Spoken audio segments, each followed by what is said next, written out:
Hello, everyone. This is Kay Bashar here, and we are working on now Module 1, Part 2, which is the ethnicity change.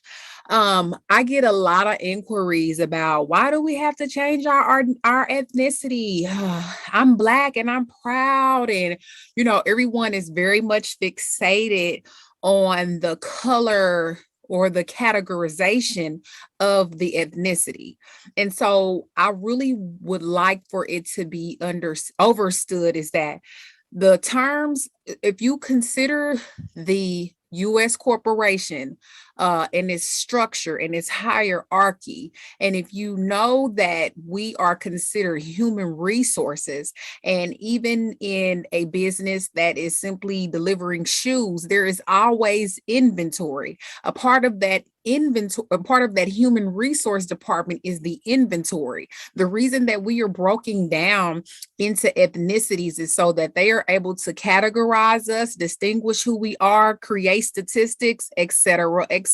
Create oppressing phases for each, create oppressing phases as well as strike emotions for those of us who submit to these specific categories. It's important to know that being categorized as Black or Hispanic, you are considered to be a pesticide.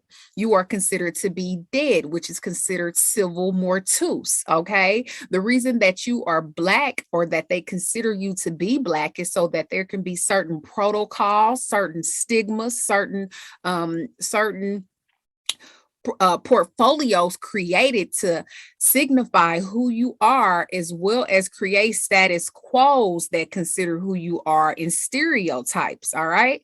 So the first thing that we want to do is we want to disassociate ourselves with anything that has been presented to us to be truth. All right. What you need to know is that in order for you to move forward through this process as being sovereign indigenous, to being Aboriginal indigenous, you must unlearn to relearn. All right. I'm sure that it can be very disassociating, or very uncomfortable, should I say, to once believe that you were considered to be Black and that it stood for this beautiful power and these beautiful things, because as the people that we are, as melanated beings, we take every con and we turn it to a pro. We embrace everything that is thrown at us. However, when it comes to this paperwork, you are not Black. Okay. You are not Black considered to the databases and the systems. You are not Black. You are not dead. All right. You are very much alive and living. In fact, the people who are Black is the Caucasians. They were once considered Black, which, if you think about it, the Black Plague, that Black Plague was put into place because they were filthy, they were dirty, and they came forward and they spread diseases. Originally, we were considered white. All right. The reason we were considered white, it had nothing to do with the pigmentation of our skin, but it had everything to do with us being the people of purity, the people of clarity, the people of light. Okay. So now that we have that understood, or now that we are able to kind of put that into its proper perspective of why we are changing our ethnicity as well as our children's ethnicity, because we are canceling the contract that said we are dead. We are canceling the contract that said we are a pesticide. We are bringing ourselves forward as living souls. And this is a part of the process. And we do this process using the SF-181 form that is provided by the Social Security Department. Okay. However, if you have the ethnicity change packet, or you are just simply moving on to module 1, part 2, this application is provided for you. Okay. We're going to look at this document, and we're going to get a greater understanding about this document so that we are able to know what we're doing and know how to equip ourselves with the tools that we need. Okay. This document has been pre-filled out for you. So the only thing that you would need to do is complete your name here at the top where it says the last, first, and middle initial only. You're putting your last name, your first name, and your middle initial only. You're going to put in your social security number, and you are putting in your birth month and year only, not the day. Okay. And let's read through this document. It says Privacy Act Statement. Ethnicity and race information is requested under the authority of 42 USC section 2000 E-16 and in compliance with the Office of Management and Budget's 1997 revisions to the standards of the classification of federal data on race and ethnicity.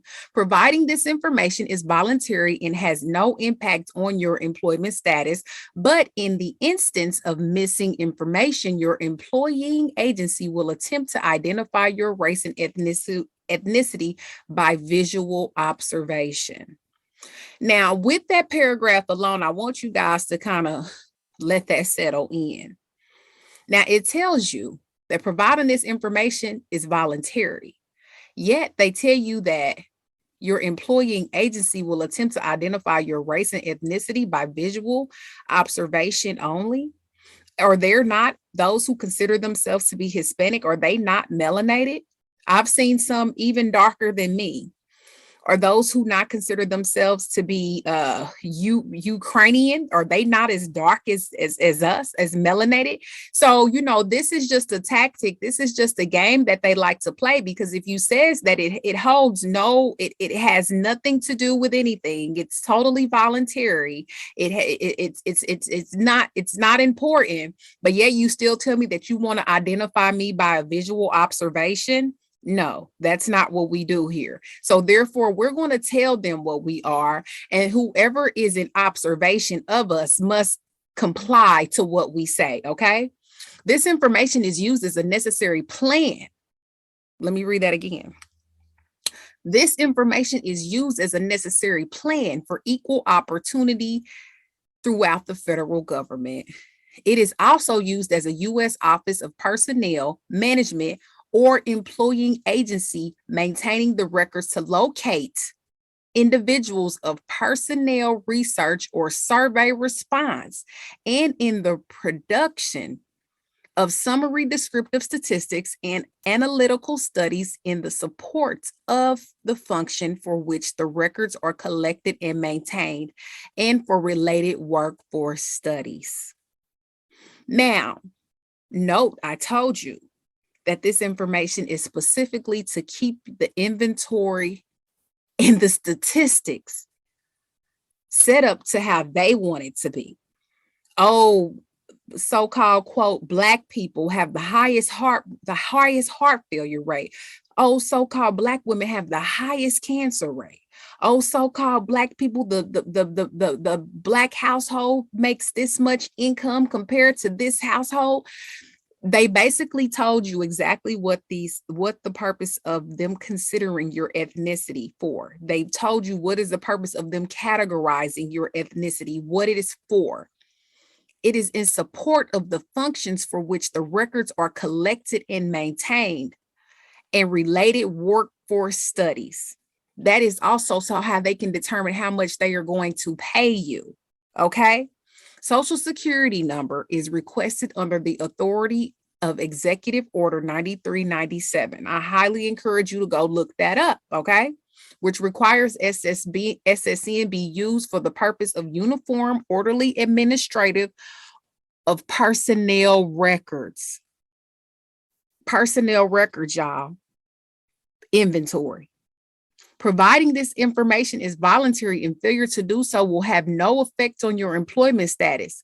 If SSN is not provided, however, the agency sources may be used to obtain it.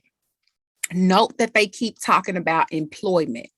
Remember the term of legalese. Employment simply means slave. Employee simply means slave. So when they speak about employment, that is just a way to coerce you into thinking that you're that it's really work related in the terms that you believe that it is, okay? When that is not the case. You have to learn how to decipher through the words, and you have to be able to pinpoint and peg exactly what they are telling you without telling you.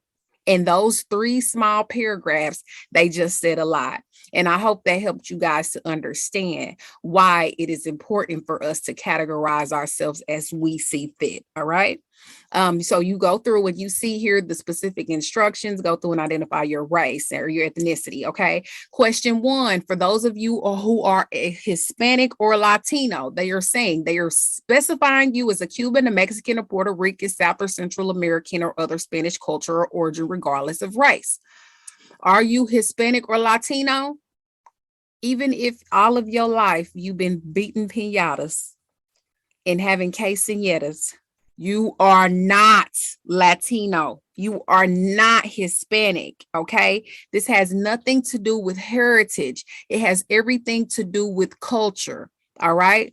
Culture, you notice that it says, or other Spanish cultures. Culture is simply a term that signifies a cult.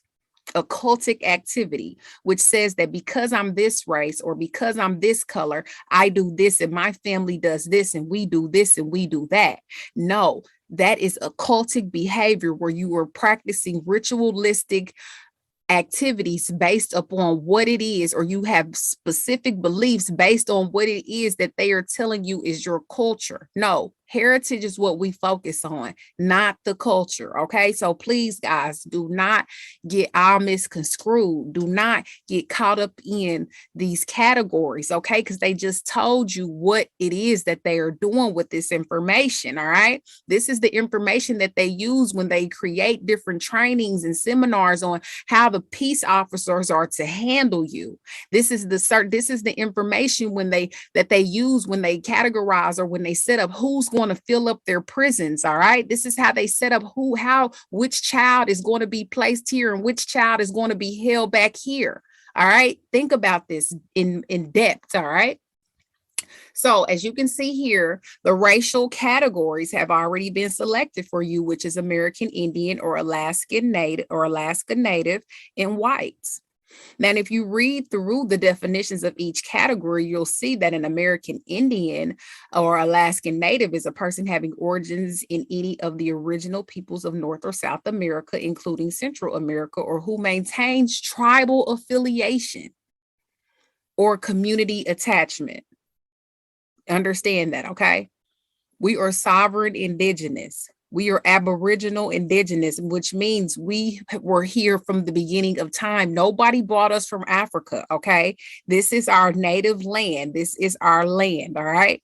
Now, and if you look at white, a person having origins in any of the original peoples of Europe, the Middle East, or North Africa.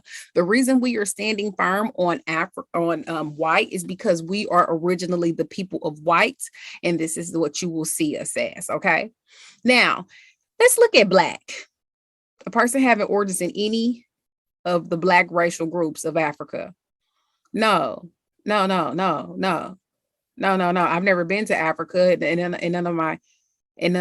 none of my people have ever been to Africa. So I don't understand exactly what's going on. Okay. So no, I don't accept that, nor do I subscribe to that. Okay. So moving along, I want you guys to make sure that you read this document to its entirety if you have to. This document will need to be completed for each member of your family. And then another thing that I also wanted to point out too is that when you see, look at the term Asian. It says a person having origins in any of the original places of the Far East. Look at the Native Hawaiian or other Pacific Highlander. A person having origins in the original peoples of Hawaii, Guam, Samoa. And even in white, everybody has origins from some specific place, multiple different places. But when it comes to the black, a person having origins in any of the black racial groups of Africa, they just threw something together. You see what I'm saying? So what we're going to do is I'm going to move on to the next section, to the next part of this module of the ethnicity change, so that I can give you information on how to withdraw your voter's registration, as well as how to submit this document and the letters that need to be submitted. So I'll catch you guys on the next one. Stay tuned. Hello, everyone.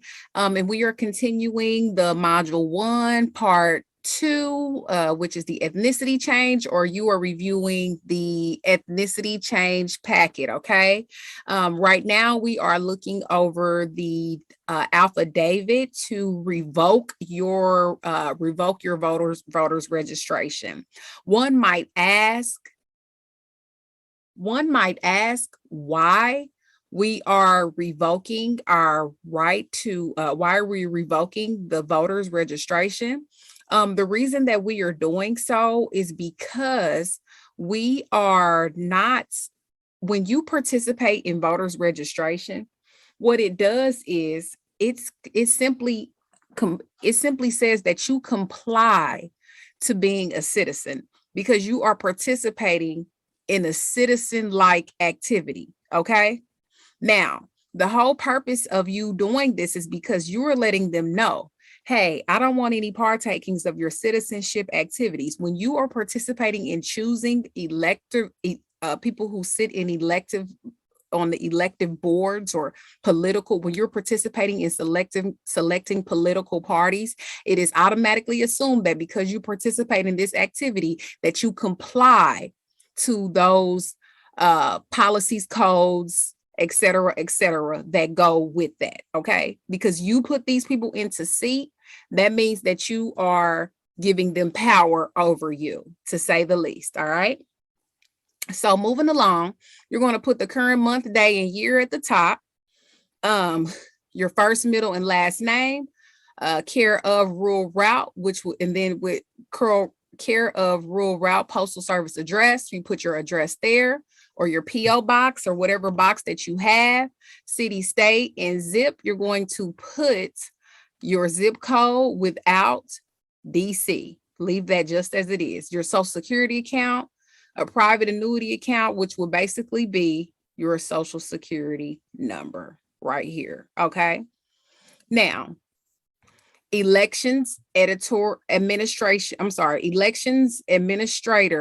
or holder of the seat, Secretary of State's office, elections divisions administration for whatever state that it is. Current state is the state that you are registered to vote in. Okay. Regarding notice and precepe elector, the status change, cancellation of voter registration. And then you're going to put the registered mail number on here. All right. You can get your registered mail cards before you even, you can have your registered mail cards before you even go to the post office. You can get multiple registered mail cards at once. All right.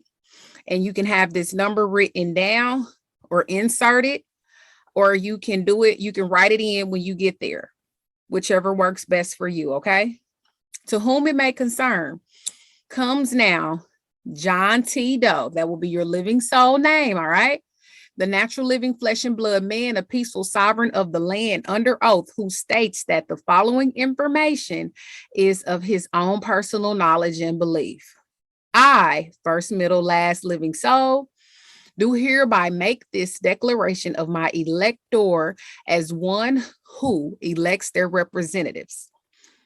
You will please take notice that I recently discovered that there are certain political liabilities attached to the voter registration of a U.S. citizen, which, had they been fully disclosed to me at the time I was induced into consent contract, would have dissuaded me from doing so. For that reason, and on that basis, I hereby repudiating the said contract and hereby rescinding my signature from and declare void any and all forms, cards, and instruments which may evidence the said mistake. Okay.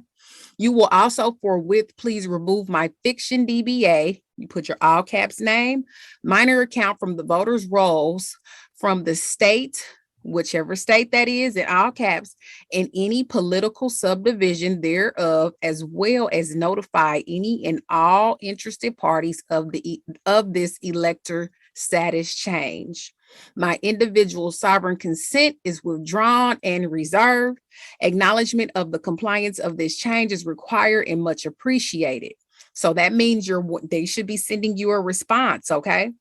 In the event that you are unable or unwilling to comply with this instruction, then you agree by your acquiescence and shall serve as the judgment. I shall alternatively require you evidence of your Article 5 oath of fidelity, as well as the policy number, name, and address of the underwriter of your bond of your risk management agent. I hereby declare my elector status as one of we the people who founded government, not as a citizen, a U.S. citizen or citizen voter created by the 14th Amendment of the Constitution by government. Please acknowledge my choice of electoral status, okay? And then you're going to autograph, all rights reserved, okay? You can get this notarized if you so therefore choose. You can get this document notarized, mail it off to your voters registration office, or this office here, the voters registration office, and the election administrators and the Secretary of State's elections division. So this is going to the Secretary of State as well, okay? So I will be meeting with you on the next part of Module 1, Part 2 of the election of the ethnicity change, and I will get with you in just a moment.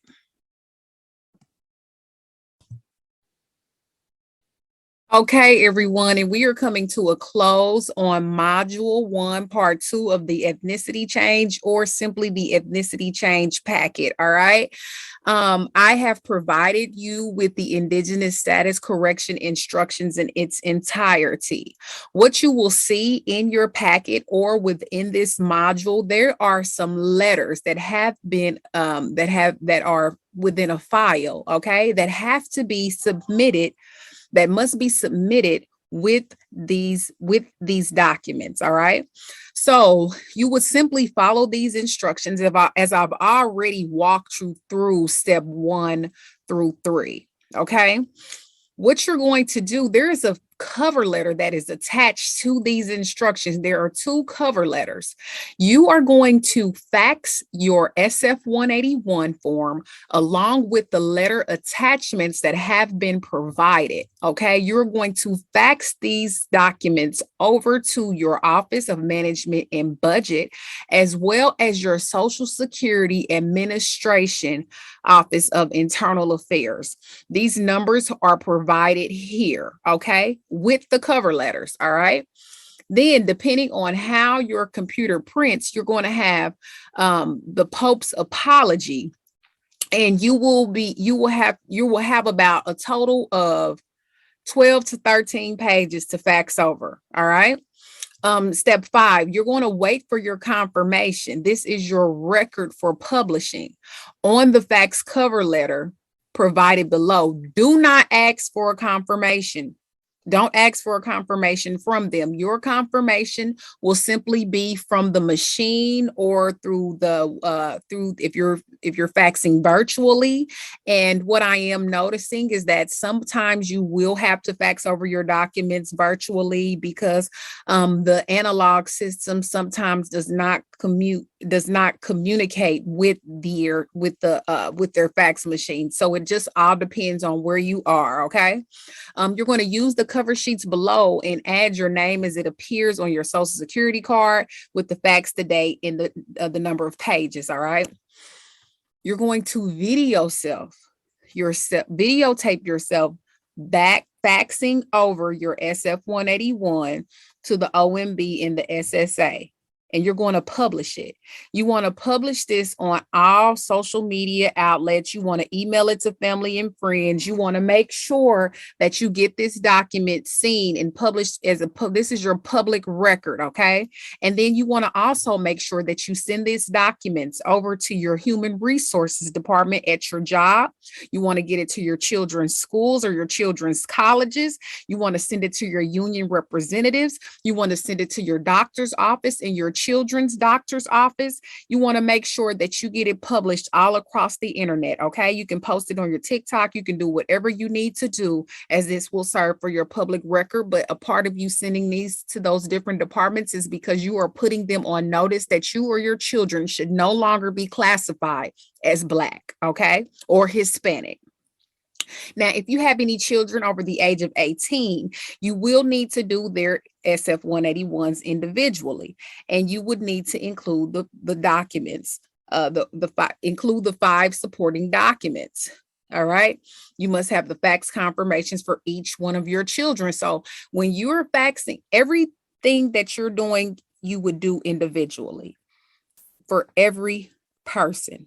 Okay, so when you fax over your children's SF-181s, there will be the letters attached with theirs. You would have they will have their own specific packet. Now, you don't have to keep printing off all of these letters. You can just use the same set of letters, but make sure that you are videotaping and recording each time that you do it. Okay. Now, these are the links to the letters. However, as I've spoken, I have already provided the letters in a folder within this module, as well as within the packet. Okay. If you wanted to go forward and just click these links, you'll do so. And it lets you know here that you're going to print off all 4 pages. In the motu proprio, that's 2 pages. In the Pope's apology to Indigenous people, that's 2 pages.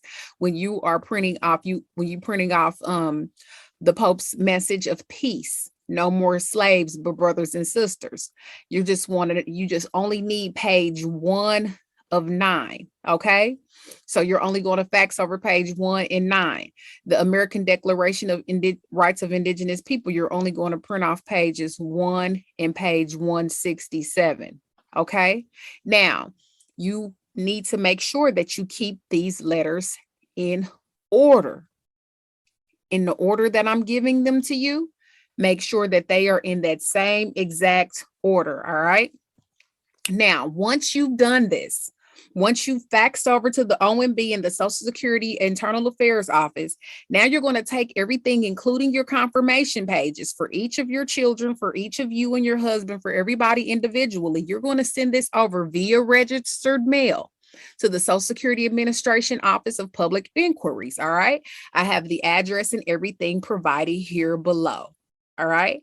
You're going to also need to send this, everything that you've sent over to the OMB and the SSA of Internal Affairs. You're going to send this also to the DMV. Okay.